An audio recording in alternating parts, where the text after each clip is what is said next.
Welcome to ModPath Chat, the official podcast of Modern Pathology, featuring interviews with authors and experts on the latest science, technology, and developments in the field of pathology.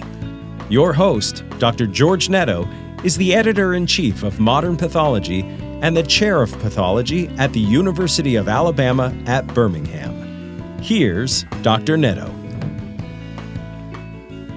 My pleasure today to host one of the leading experts on renal cell carcinoma, Dr. Anthony Gill. Anthony is professor and senior staff specialist in anatomic pathology at the Royal North Shore Hospital in Sydney.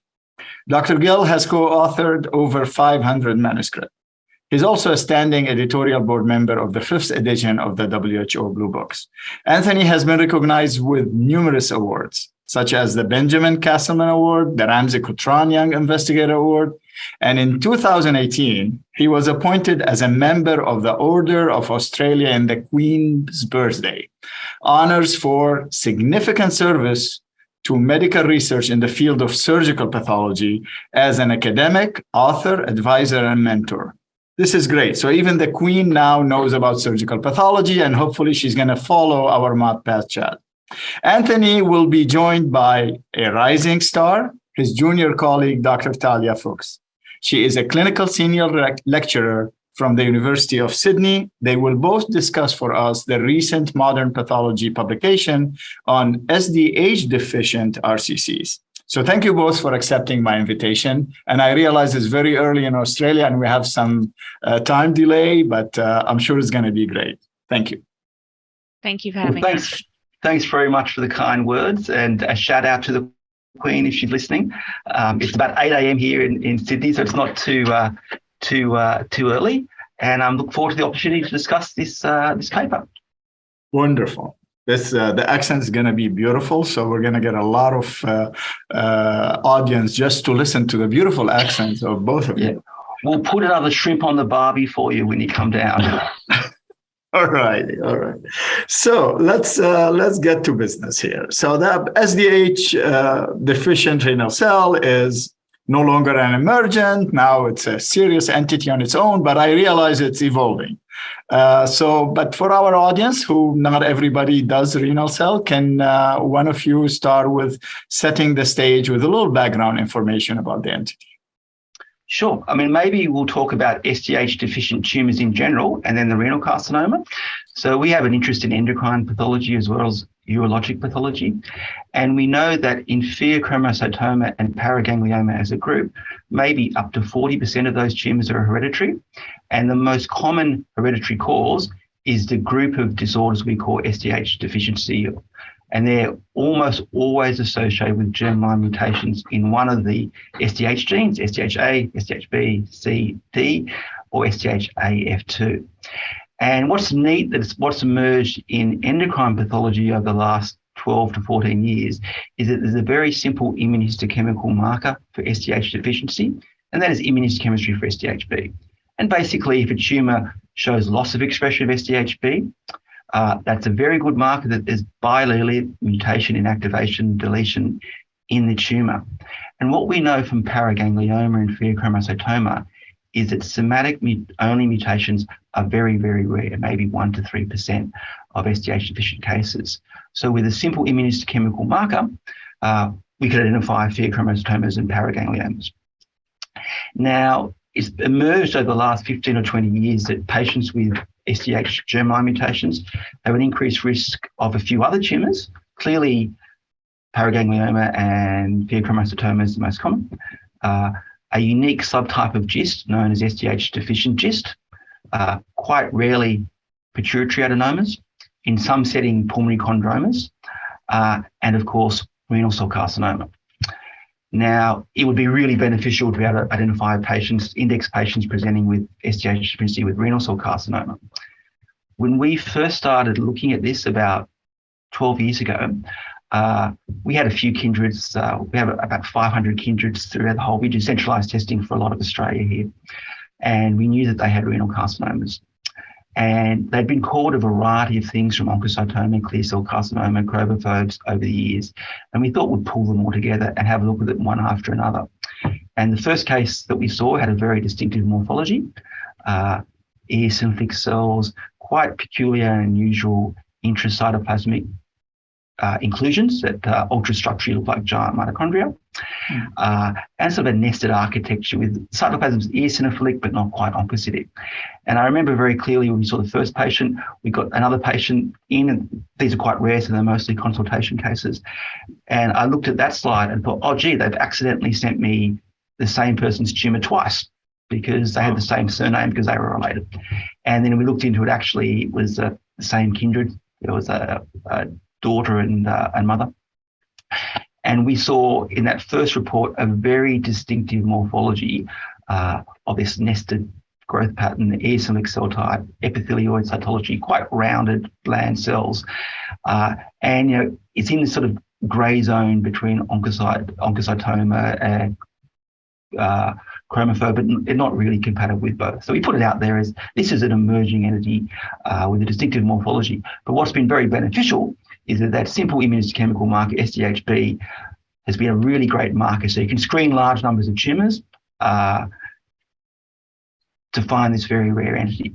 Now, we had a series of publications, and a shout out to Kirill Tripkov, who helped with a subsequent follow-up publication in the American Journal of Surgical Pathology, and of course the late great Andre Hess, who was a giant in the field, who in all these collaborations couldn't do enough to help and just provided so much, and a great loss to surgical pathology with his recent death. Anyway, we put together, and again, because we were screening first by morphology, there's a selection bias that obviously cases with classic morphology are easier to recognise.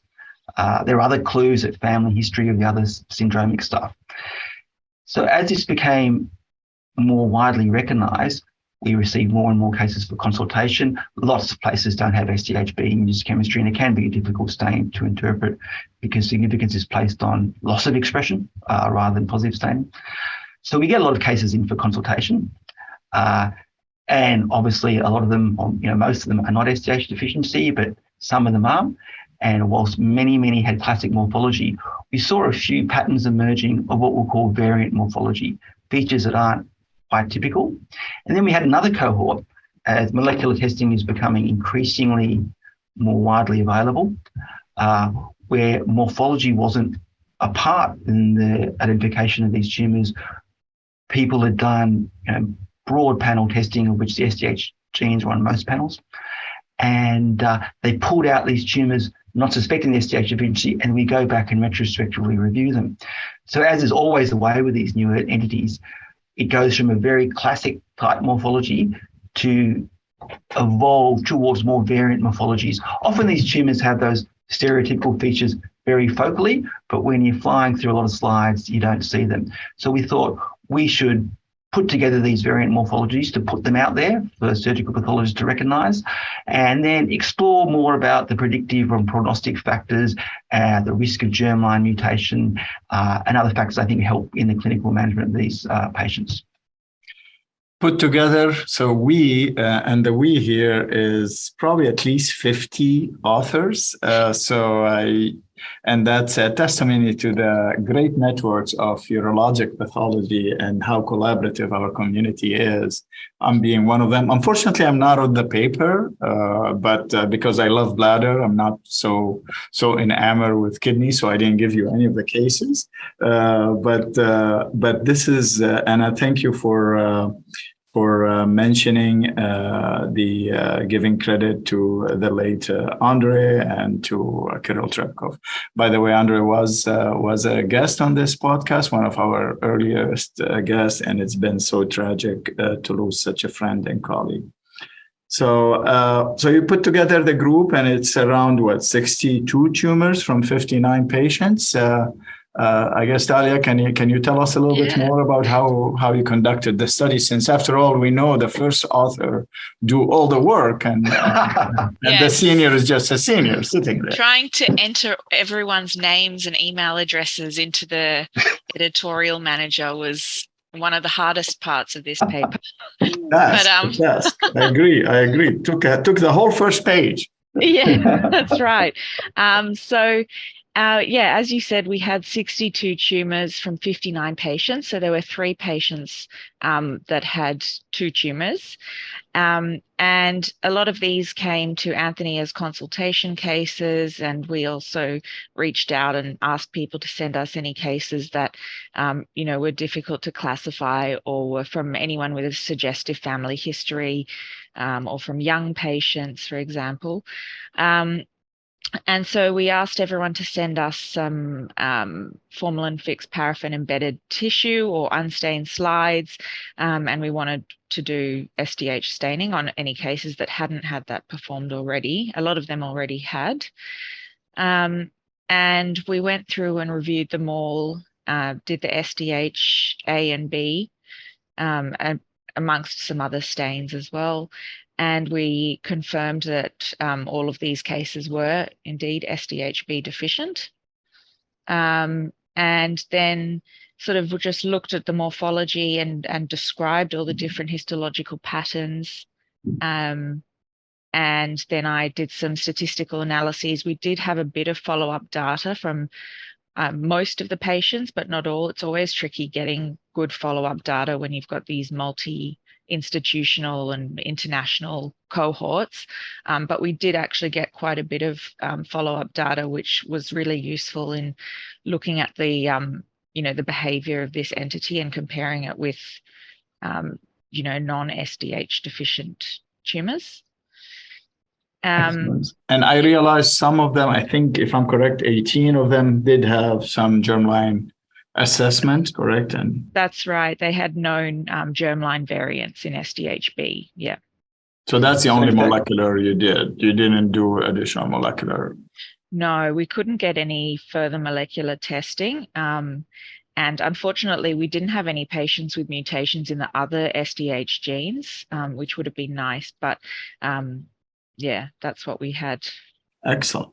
So I suppose that's a point just to make, that often these tumors, there's not just, although we use SDHB as a marker, they have mutations of SDHC or SDHA, SDHD. I'm not sure how common that is. It's probably quite rare, but often contributors have only done SDHB mutation testing, and really you should go on, if it's SDHB negative, to look for other SDH mutations. So the majority seem to have germline mutations. SDHA, but you use the SDHB and immuno.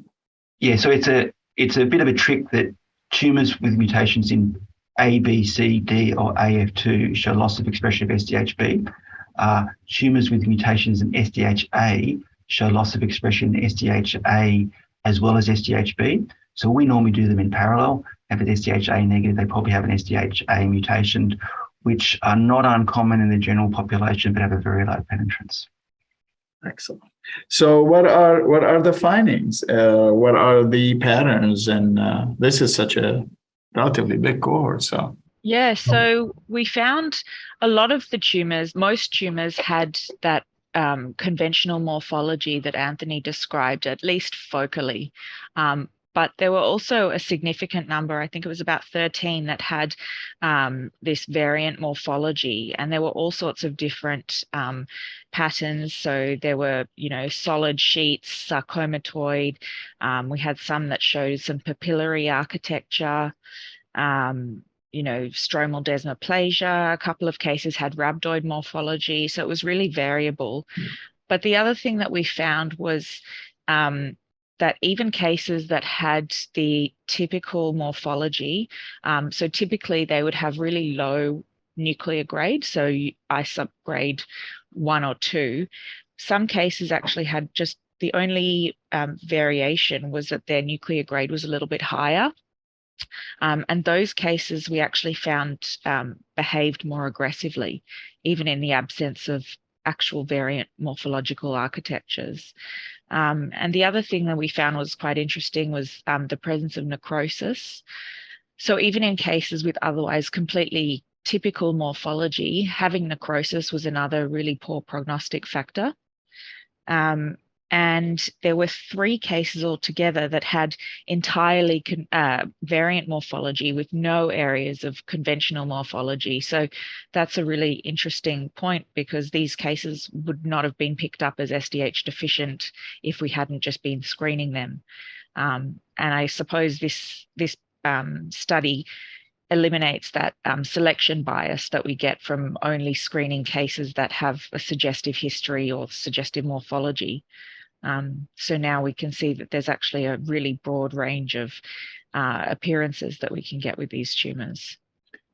So then you can have necrosis, and just to emphasize for the audience, you can have necrosis with the typical morphology, and that by itself is significant. Correct. And you can have a typical morphology with areas where the nuclear grade or that you would have interpreted as a higher grade, and that's also a cause for concern in term of prognosis. That's right, and we sort of suggested in the paper, because as it stands, we don't typically report the nuclear grade for these tumors because they're all accepted. We think that they're all low nuclear grade, but we suggest that perhaps it's important to actually include the nuclear grade in our reports because it does have some prognostic significance. So maybe that's something to consider going forward. That's very important. And other implications from the findings of the study? So I suppose the main one is just for pathologists to have a lower threshold for doing SDH immunohistochemistry, even in cases that don't have any of the typical morphologic features. So I suppose in young patients, anyone with a family history or a personal history of other SDH deficient tumor types. And just to look out as well for these variant morphologies, but also look at the nuclear grade and look for necrosis. I think those are really important things to include in the report. Excellent. And Anthony, anything else you want to add to what Talia so eloquently? Yeah, but I think Talia makes excellent points that most renal tumors we see fit very nicely into clearly defined categories, but you do see these rare things that you just can't fit into anything. And it really is good to have a low threshold to do not just SDHB immunohistochemistry, but fumarate hydrodase and 2SC, because we also look for HLRCC and a few other tests. So it's easy for us because we've got these stains on hand. We don't have to send them away, pay someone outside to do it. I suppose clues apart from the morphology, which is described in detail in the paper, is that these tumours often show little or no cytokeratin expression. They're negative for c-KIT, but that sometimes highlights intratumoral mast cells. And these are sort of things that might push you towards sending it away if you don't have the market in-house. And of course, the clinical things, the family history of pheochromocytoma, if they suggest von Hippel-Lindau syndrome, but they don't have VHL or classic CLIS or renal carcinoma. Yeah, and we've mentioned GIST and pulmonary chondroma and pituitary tumours and pheo. But really considering it, the marker is quite robust. Just considering doing the marker in any difficult to classify tumour is a fairly high yield. Thank you. Yeah, and for the audience, the reason you mentioned c-KIT because in the past these enter in differential of oncocytoma and still, and the first thing, one of the things you do is c-KIT to be in that category, chromo or onco and CK7, and having a negative c-KIT should clue you in, and then you take it the next step. Yeah, exactly. And just wanted to add, hopefully the whole idea of the podcast that the audience will go and read the paper. We can't talk about unfortunately, due to the limitations of time, every single thing. But I was struck by some of the patterns, microcystic and that myxoid mucinous that you mentioned. These so as I always tell our fellows and residents, anything nowadays can look like anything. So we end up doing SDH and FH. A lot of time, I fully agree with the low threshold, but even out sometimes we end up doing whenever we cannot classify a tumor, we do these because, like you said, we have them.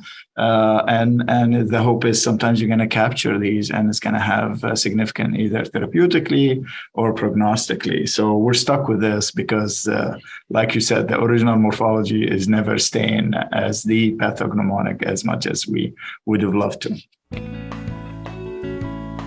Any closing remarks, Talia?